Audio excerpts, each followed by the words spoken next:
दोस्तों, rewriting of Indian history में और क्या कुछ शामिल हो सकता है, कौन सा सिलेबस इसमें आ सकता है।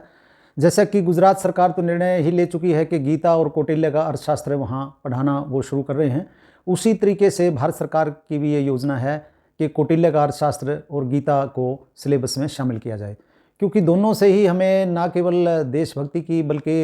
एक रणनीति बनाने की जो है एक विशेष सीख हमें मिलेगी, ताकि अपने देश की सुरक्षा बाहर से और आंतरिक रूप से की जा सके। इसके साथ साथ हम देखते हैं कि रामायण को, जिस तरह रामायण और महाभारत को सऊदी अरब में जो प्रिंस सलमान है, जो कि अपने देश को आधुनिक देश बनाना चाहते हैं, तरक्की के रास्ते पर लाना चाहते हैं, ताकि वहाँ जो इस्लामिक कट्टरपंथ है उसको पीछे छोड़कर उनका देश तरक्की कर सके, तो उन्होंने भी अपने सिलेबस में बच्चों को पढ़ाने के लिए रामायण और महाभारत को शामिल किया है। और जहाँ तक दूसरे ग्रंथ हैं जो कि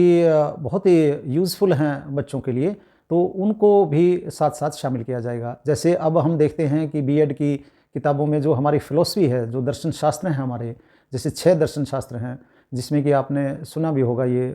कपिल मुनि का सांख्यायन और इस तरह के जो 6 दर्शन हैं, तो उनको अभी पढ़ाना शुरू भी कर दिया है। कुछ कुछ उनका जो है अंश अभी आने लगा है। तो दोस्तों, जो रामायण है, जैसा कि आपको पता है, वो इतने बढ़िया तरीके से महर्षि वाल्मीकि जी ने लिखी हुई है कि उसमें जो एक तो सीता माता की खोज में सुग्रीव जो वानरों को विभिन्न दिशाओं में भेजते हैं, तो उनमें इतने स्टिक और इतने जो है विस्तार से वर्णन है उन दिशाओं का, उन शहरों का, उन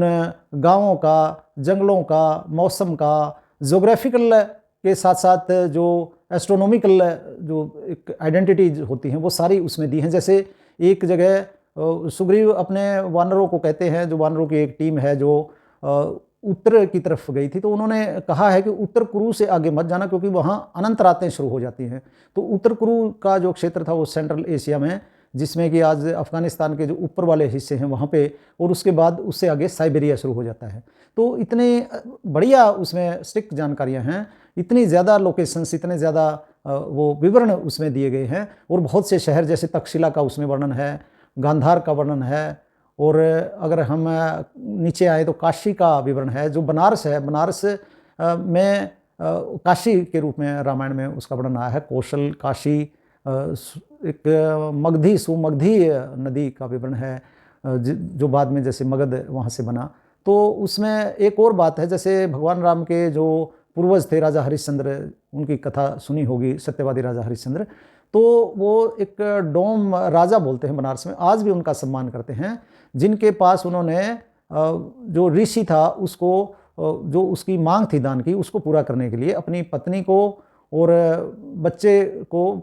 जो बच्चा था उनका रोहतास, वो उनकी पत्नी के साथ ही था, और खुद को भी बेच दिया था। तो उन्होंने जिस डोम राजा के पास बेचा था, तो जैसे हम कहानी में पढ़ते हैं, जो इतिहास है, कि वो जब रोहतास को सांप काट लेता है और वो अंतिम संस्कार करवाने के लिए जाती है, जहाँ डोम राजा ने उनकी ड्यूटी लगाई हुई थी अंतिम संस्कार करने के लिए कुछ फीस लेकर, तो वो इनकार कर देते हैं, जबकि जो रानी है, रानी के पास पैसे नहीं होते हैं। तो वो डोम राजा आज भी बनारस में है,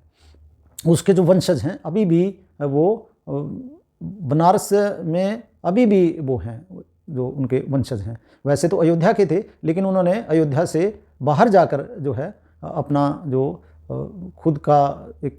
कीमत लगवाई थी उस दान को पूरा करने के लिए, वो बनारस में लगवाई। तो इस तरह के बहुत से जो नगर हैं, बहुत सी जोग्राफिकल लोकेशन हैं, तो बहुत एक तरह से ये बिल्कुल इतिहास के रूप में आप इसको ले सकते हैं, ये कोई माइथोलॉजी नहीं है। तो दोस्तों, आज इतनी ही बात करेंगे, अगली बार आपसे और विषय पर बात करेंगे। तब तक के लिए धन्यवाद।